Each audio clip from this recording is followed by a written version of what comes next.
Hello students, in this video we are going to discuss about error analysis. So in this error analysis we are going to deal with the four topics, that is absolute error, mean absolute error, relative error and then percentage error.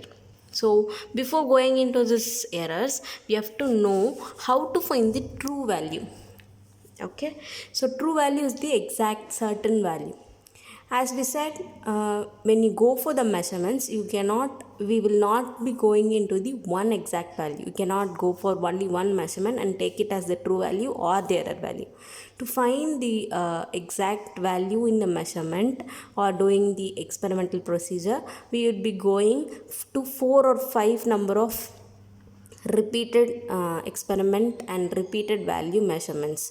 So on the whole only you are going to take the true value, and on the whole only you are going to deal with the errors. Okay, so if you go for n number of repeated experiments and n number of noting down the values, the true value would be simply the mean value or the average value of all the experiments and all the measurements we have taken. Okay, so for example, if you take the true value to be 100, how do we know that the true value is 100? That is when I go for the length measurement. I'm taking a meter scale and going and measuring the value to be 100. How I define that this true value of that particular length of a land or a land is 100? How do we know that?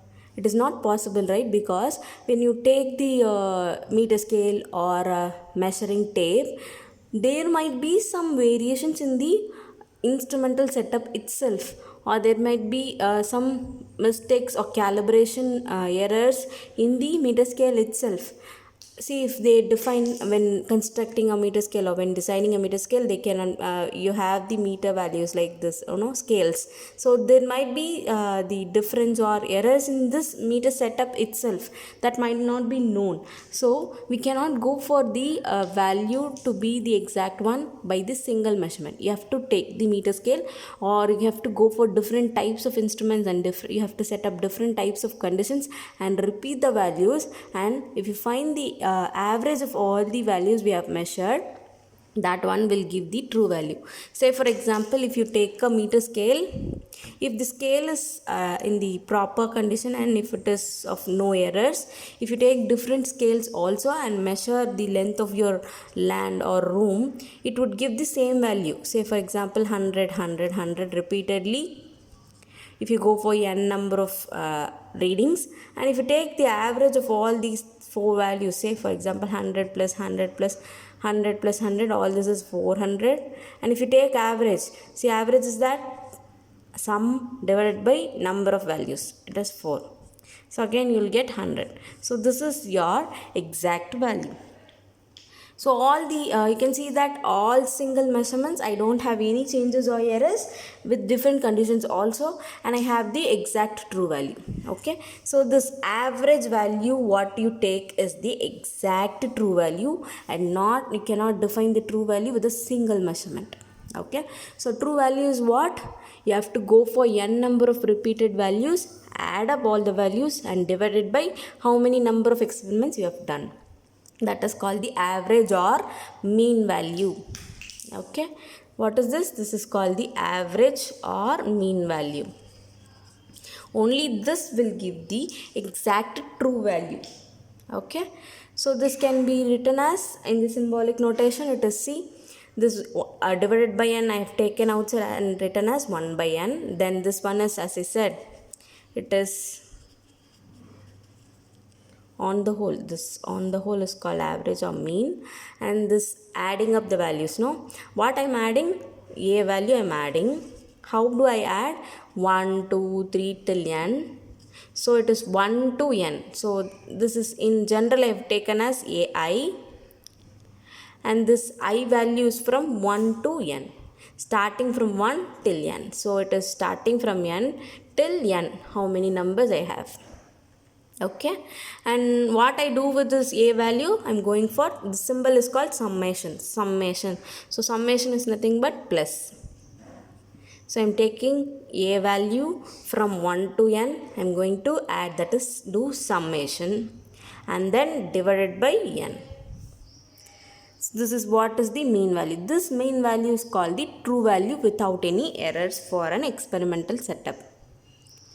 Okay, say for example I'm going for the readings for this 100.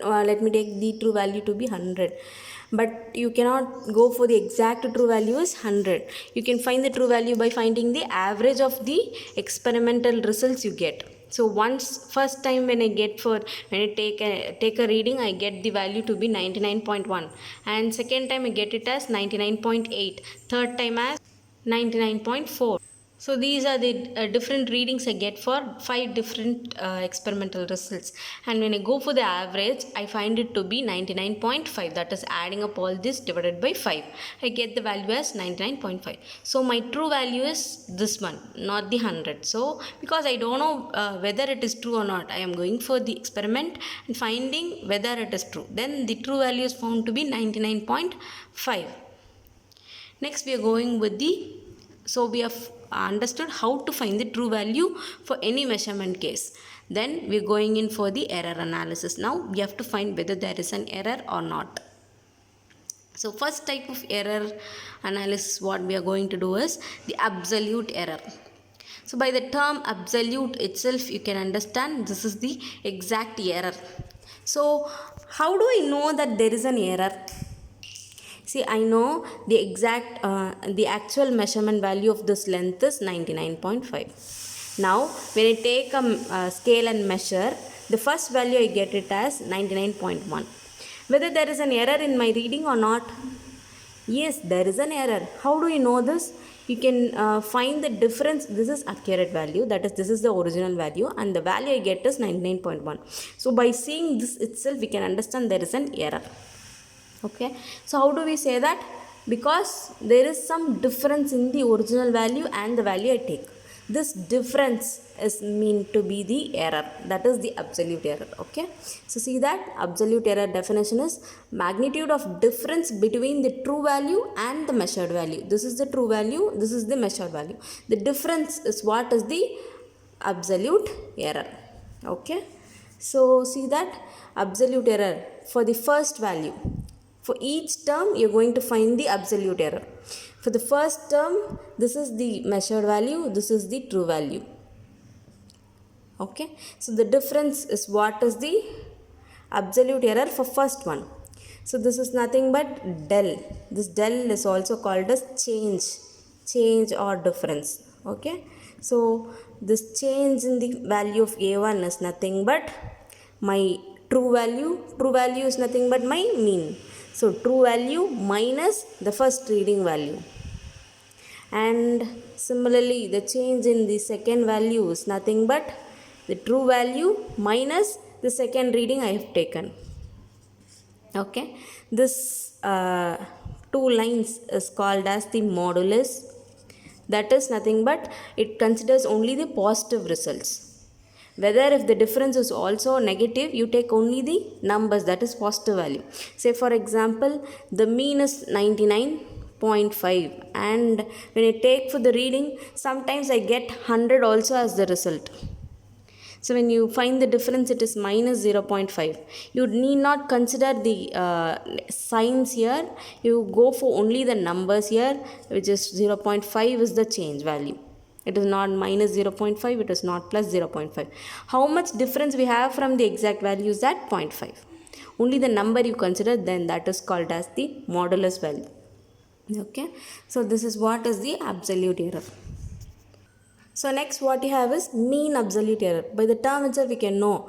Find the absolute error values for each of the measurements you have taken and go for the mean value of that absolute error value.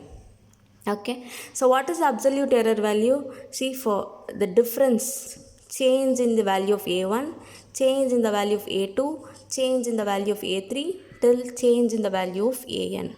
Okay, so here I have 5 values, right? So it is till 5 values I have.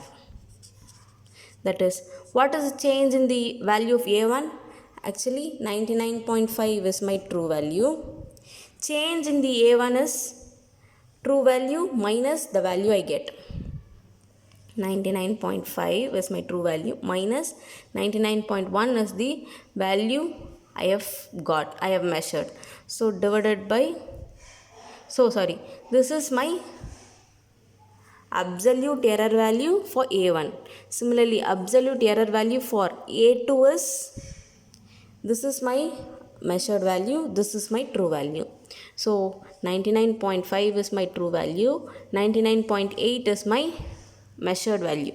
Here you can see that minus value is higher, so the sign will be minus, but we take only the numbers here, that is modulus. Okay, and this is the change value for A2.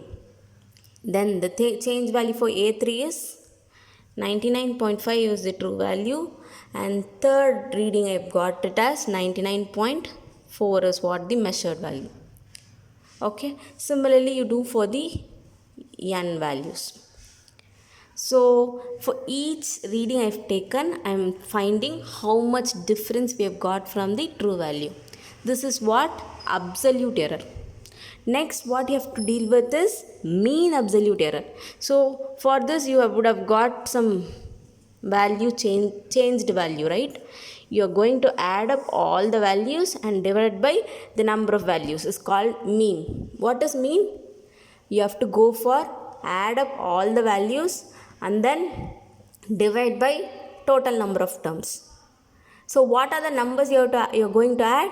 You're going to find the absolute error, add up all the values, find the mean for this absolute error. So these are all the absolute error for each terms. You have to find mean for all these terms. That is, add up all these values divided by n value. Okay. So what we are going to add? What we are going to find? Absolute error is given by the symbol del A, right? For that del A, you're going to find the mean value. That is del A of m is what you're going to find. How do we find this? You're going to add up del A, del A2, del A3 till del AN.